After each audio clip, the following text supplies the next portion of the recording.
ಈ ಧರ್ಮಸ್ಥಳದ ಸುತ್ತಮುತ್ತ ನೂರಾರು ಶವಗಳನ್ನ ಹೂತಿಟ್ಟಿದ್ದಾರೆ ಅನ್ನುವಂತ ಆರೋಪ ಇದೀಗ ಎಲ್ಲಾ ಕಡೆಗಳಲ್ಲೂ ಕೂಡ ಕಾಡ್ಗಿಚ್ಚಿನಂತೆ ಹಬ್ತಾ ಇದೆ. ಕರ್ನಾಟಕ ದಾಟಿ ಕೇರಳದಲ್ಲಿ ಧರ್ಮಸ್ಥಳ ಪ್ರಕರಣ ಸುದ್ದಿ ಆಗ್ತಾ ಇದೆ. ಇದರ ಮಧ್ಯೆ ಸಿಎಂ ಸಿದ್ದರಾಮಯ್ಯ ಸ್ಫೋಟಕ ಹೇಳಿಕೆಯೊಂದನ್ನು ಕೂಡ ಕೊಟ್ಟಿದ್ದಾರೆ. ಅದರ ರಿಪೋರ್ಟ್ ನಿಮ್ಮ ಮುಂದೆ.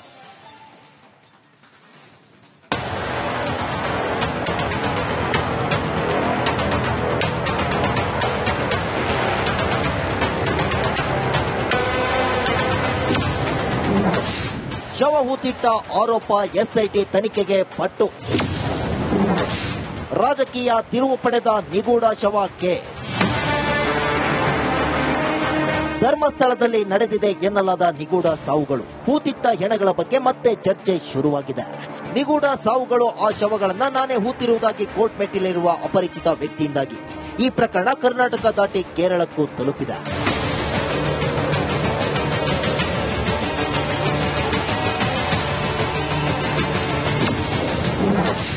ಧರ್ಮಸ್ಥಳದಲ್ಲಿ ಹೂತಿಟ್ಟ ಶವಗಳ ತನಿಖೆ. ಕೇರಳ ಮಧ್ಯಪ್ರವೇಶಕ್ಕೆ ವಕೀಲರ ಪಟ್ಟು.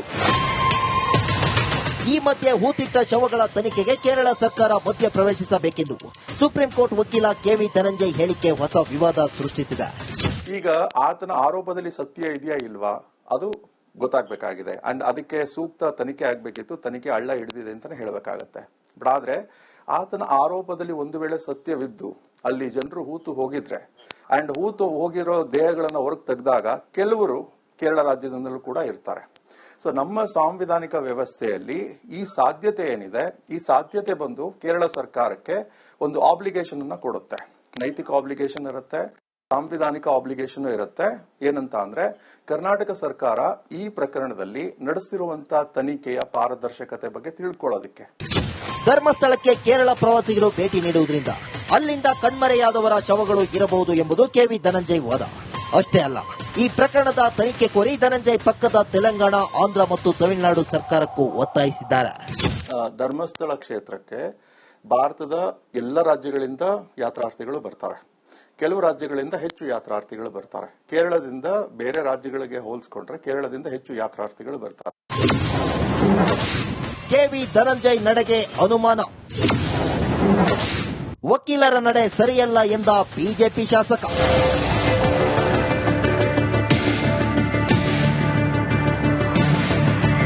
ವಕೀಲ ಧನಂಜಯ್ ಹೇಳಿಕೆಗೆ ಮಾಜಿ ಸಚಿವ ಸುರೇಶ್ ಕುಮಾರ್ ಕಿಡಿಕಾರಿತು. ಕೇರಳ ಸರ್ಕಾರಕ್ಕೆ ಈ ಕುರಿತು ಮನವಿ ಮಾಡಿಕೊಳ್ಳುವ ಅಗತ್ಯವೇನಿತ್ತು? ಇದು ಹಲವು ಸಂಶಯಗಳಿಗೆ ಆಸ್ಪದ ಕೊಡುತ್ತದೆ ಎಂದು ಆಕ್ರೋಶ ವ್ಯಕ್ತಪಡಿಸಿದ್ದಾರೆ.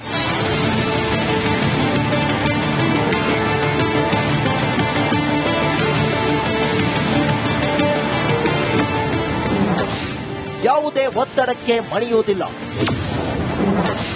ಎಸ್ಐಟಿ ರಚನೆ ಸದ್ಯಕ್ಕಿಲ್ಲ ಸಿಎಂ.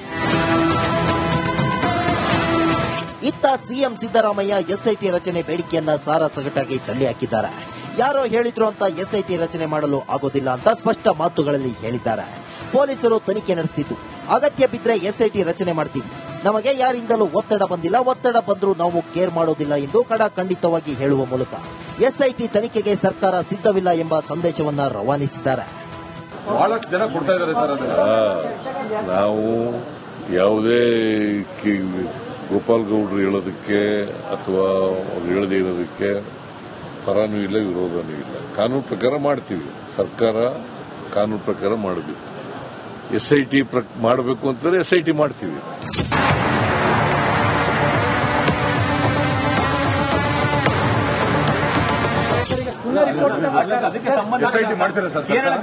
ಇಲ್ಲ ಇನ್ನ ಇಲ್ಲ. ಪೊಲೀಸ್ ಡಿಪಾರ್ಟ್ಮೆಂಟ್ನವರು ವರದಿ ಆಧಾರದ ಮೇಲೆ ಈಗ ಅವನೇನ್ ಮಾಡಿದಾನೆ, 10 ವರ್ಷ ಅಬ್ಸ್ಕಾಂಡ್ ಆಗ್ಬಿಟ್ಟಿದ್ದಾನೆ. ಅವನು 164 ಸ್ಟೇಟ್ಮೆಂಟ್ ಕೊಟ್ಟಿದ್ದಾನೆ ಪೊಲೀಸ್ ಮುಂದೆ. ಆ 164 ಸ್ಟೇಟ್ಮೆಂಟ್ನಲ್ಲಿ ಅವನು ಏನ್ ಹೇಳಬೇಕು ಎಲ್ಲ ಹೇಳಿದ್ದಾನೆ. ನಾನೇ ಊತ ಹಾಕಿದ್ದೀನಿ ಅಂತ ಹೇಳಿದ್ದಾನೆ. ಆ ಎಣೆಗಳನ್ನ ತೋರಿಸ್ತೀನಿ, ಬೇಕಾದ್ರೆ ಊತ ಹಾಕಿರೋ ಜಾಗ ಕರ್ಕೊಂಡು ಹೋದ್ರೆ ಮಾಡ್ತೀನಿ ಅಂತ. ಪೊಲೀಸ್ನವರು ಏನ್ ಹೇಳ್ತಾರೆ ನೋಡೋಣ. ನಾಳೆ, ಇವತ್ತು ನಾಳೆ ಒಳಗಡೆ ಸರ್ಕಾರದ ಮೇಲೆ ಯಾವುದೇ ಒತ್ತಡ ಇಲ್ಲ. ಒತ್ತಡ ಹಾಕಿದ್ರು ನಾವು ಯಾರ ಮಾತು ಕೇಳಲ್ಲ. ಪೊಲೀಸ್ ಇರುವಾಗ ಎಸ್ಐಟಿ ತನಿಖೆ ಬೇಕಿಲ್ಲ. ರಾಜ್ಯದಲ್ಲಿ ಭಾರಿ ಸುದ್ದಿಯಲ್ಲಿರುವ ಧರ್ಮಸ್ಥಳದ ಗುಡ್ಡದಲ್ಲಿ ಹೂತಿಟ್ಟ ಶವಗಳ ತನಿಖೆ ವಿಚಾರ ಮತ್ತೊಂದು ಮಗ್ಗಲಿಗೆ ಹೊರಳಿದೆ.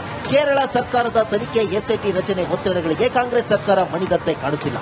ಪೊಲೀಸ್ ತನಿಖೆ ಮುಗಿದ ನಂತರವೇ ಎಸ್ಐಟಿ ರಚನೆ ಅನ್ನೋ ಮೂಲಕ ಗೊಂದಲಕ್ಕೆ ತೆರೆ ಎಳೆದಿದೆ. ಎಸ್ಐಟಿ ರಚನೆ ಆಗುವವರೆಗೂ ಧರ್ಮಸ್ಥಳದ ಗುಡ್ಡದಲ್ಲಿ ಹೂತಿರುವ ಶವಗಳ ವಿಚಾರ ಇನ್ನಷ್ಟು ನಿಗೂಢವಾಗಿ ಉಳಿಯಲಿದೆ. Bureau report, republic Kannada. ಈ ಧರ್ಮಸ್ಥಳದ ಸುತ್ತಮುತ್ತ ನೂರಾರು ಶವಗಳನ್ನ ಹೂತಿಟ್ಟಿದ್ದಾರೆ ಅನ್ನುವಂತ ಆರೋಪ ಇದೀಗ ಎಲ್ಲಾ ಕಡೆಗಳಲ್ಲೂ ಕೂಡ ಕಾಡ್ಗಿಚ್ಚಿನಂತೆ ಹಬ್ತಾ ಇದೆ. ಕರ್ನಾಟಕ ದಾಟಿ ಕೇರಳದಲ್ಲಿ ಧರ್ಮಸ್ಥಳ ಪ್ರಕರಣ ಸುದ್ದಿ ಆಗ್ತಾ ಇದೆ. ಇದರ ಮಧ್ಯೆ ಸಿಎಂ ಸಿದ್ದರಾಮಯ್ಯ ಸ್ಫೋಟಕ ಹೇಳಿಕೆಯೊಂದನ್ನ ಕೂಡ ಕೊಟ್ಟಿದ್ದಾರೆ. ಅದರ ರಿಪೋರ್ಟ್ ನಿಮ್ಮ ಮುಂದೆ.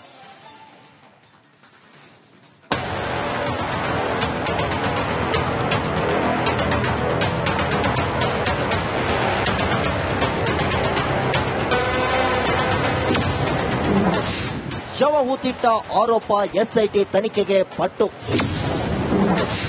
ರಾಜಕೀಯ ತಿರುವು ಪಡೆದ ನಿಗೂಢ ಶವ ಕೇಸ್. ಧರ್ಮಸ್ಥಳದಲ್ಲಿ ನಡೆದಿದೆ ಎನ್ನಲಾದ ನಿಗೂಢ ಸಾವುಗಳು, ಹೂತಿಟ್ಟ ಹೆಣಗಳ ಬಗ್ಗೆ ಮತ್ತೆ ಚರ್ಚೆ ಶುರುವಾಗಿದೆ. ನಿಗೂಢ ಸಾವುಗಳು, ಆ ಶವಗಳನ್ನ ನಾನೇ ಹೂತಿರುವುದಾಗಿ ಕೋರ್ಟ್ ಮೆಟ್ಟಿಲಿರುವ ಅಪರಿಚಿತ ವ್ಯಕ್ತಿಯಿಂದಾಗಿ ಈ ಪ್ರಕರಣ ಕರ್ನಾಟಕ ದಾಟಿ ಕೇರಳಕ್ಕೂ ತಲುಪಿದೆ.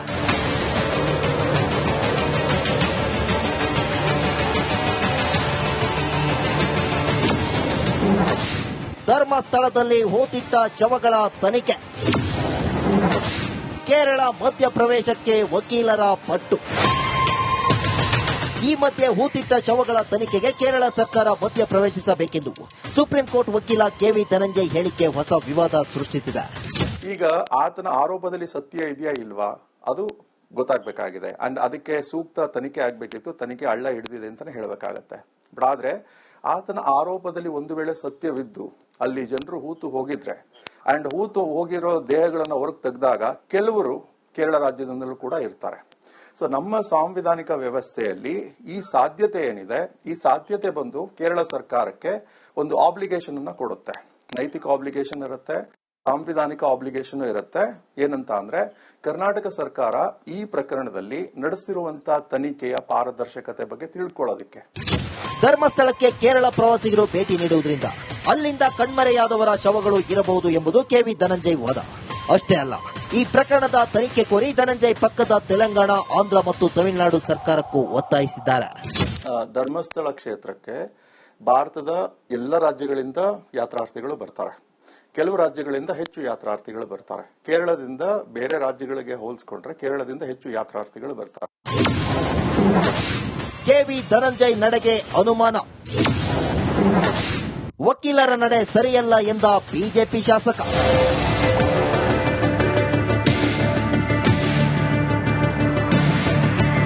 ವಕೀಲ ಧನಂಜಯ್ ಹೇಳಿಕೆಗೆ ಮಾಜಿ ಸಚಿವ ಸುರೇಶ್ ಕುಮಾರ್ ಕಿಡಿಕಾರಿತು. ಕೇರಳ ಸರ್ಕಾರಕ್ಕೆ ಈ ಕುರಿತು ಮನವಿ ಮಾಡಿಕೊಳ್ಳುವ ಅಗತ್ಯವೇನಿತ್ತು?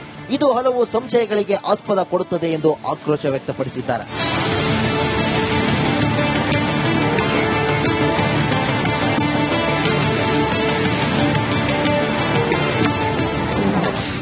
ಯಾವುದೇ ಒತ್ತಡಕ್ಕೆ ಮಣಿಯುವುದಿಲ್ಲ.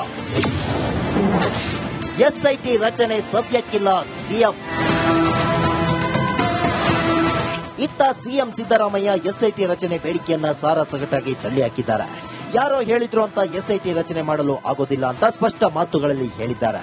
ಪೊಲೀಸರು ತನಿಖೆ ನಡೆಸುತ್ತಿದ್ದು ಅಗತ್ಯ ಬಿದ್ದರೆ ಎಸ್ಐಟಿ ರಚನೆ ಮಾಡ್ತೀವಿ, ನಮಗೆ ಯಾರಿಂದಲೂ ಒತ್ತಡ ಬಂದಿಲ್ಲ, ಒತ್ತಡ ಬಂದರೂ ನಾವು ಕೇರ್ ಮಾಡೋದಿಲ್ಲ ಎಂದು ಖಡಾಖಂಡಿತವಾಗಿ ಹೇಳುವ ಮೂಲಕ ಎಸ್ಐಟಿ ತನಿಖೆಗೆ ಸರ್ಕಾರ ಸಿದ್ಧವಿಲ್ಲ ಎಂಬ ಸಂದೇಶವನ್ನ ರವಾನಿಸಿದ್ದಾರೆ. ಬಹಳಷ್ಟು ಜನ ಕೊಡ್ತಾ ಇದ್ದಾರೆ ಸರ್. ನಾವು ಯಾವುದೇ ಗೋಪಾಲ್ ಗೌಡ್ರು ಹೇಳೋದಕ್ಕೆ ಅಥವಾ ಅವ್ರು ಹೇಳದೇ ಇರೋದಕ್ಕೆ ಪರನೂ ಇಲ್ಲ, ವಿರೋಧನೂ ಇಲ್ಲ. ಕಾನೂನು ಪ್ರಕಾರ ಮಾಡ್ತೀವಿ. ಸರ್ಕಾರ ಕಾನೂನು ಪ್ರಕಾರ ಮಾಡಬೇಕು. ಎಸ್ಐಟಿ ಮಾಡಬೇಕು ಅಂತಂದ್ರೆ ಎಸ್ಐಟಿ ಮಾಡ್ತೀವಿ.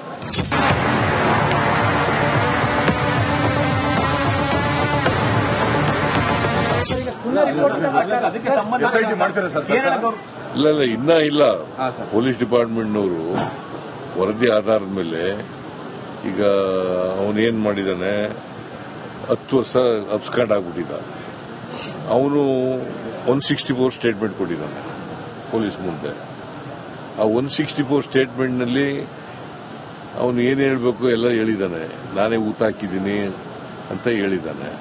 ಆ ಎಣೆಗಳನ್ನ ತೋರಿಸ್ತೀನಿ, ಬೇಕಾದ್ರೆ ಊತ ಹಾಕಿರೋ ಜಾಗ ಕರ್ಕೊಂಡು ಹೋದ್ರೆ ಮಾಡ್ತೀನಿ.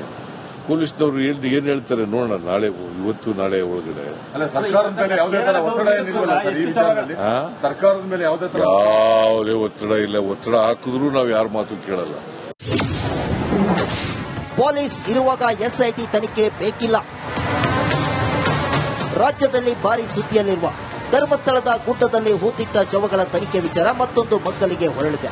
ಕೇರಳ ಸರ್ಕಾರದ ತನಿಖೆ ಎಸ್ಐಟಿ ರಚನೆ ಒತ್ತಡಗಳಿಗೆ ಕಾಂಗ್ರೆಸ್ ಸರ್ಕಾರ ಮಣಿದಂತೆ ಕಾಣುತ್ತಿಲ್ಲ. ಪೊಲೀಸ್ ತನಿಖೆ ಮುಗಿದ ನಂತರವೇ ಎಸ್ಐಟಿ ರಚನೆ ಅನ್ನೋ ಮೂಲಕ ಗೊಂದಲಕ್ಕೆ ತೆರೆ ಎಳೆದಿದೆ. ಎಸ್ಐಟಿ ರಚನೆ ಆಗುವವರೆಗೂ ಧರ್ಮಸ್ಥಳದ ಗುಡ್ಡದಲ್ಲಿ ಹೂತಿರುವ ಶವಗಳ ವಿಚಾರ ಇನ್ನಷ್ಟು ನಿಗೂಢವಾಗಿ ಉಳಿಯಲಿದೆ. Bureau report, republic Kannada.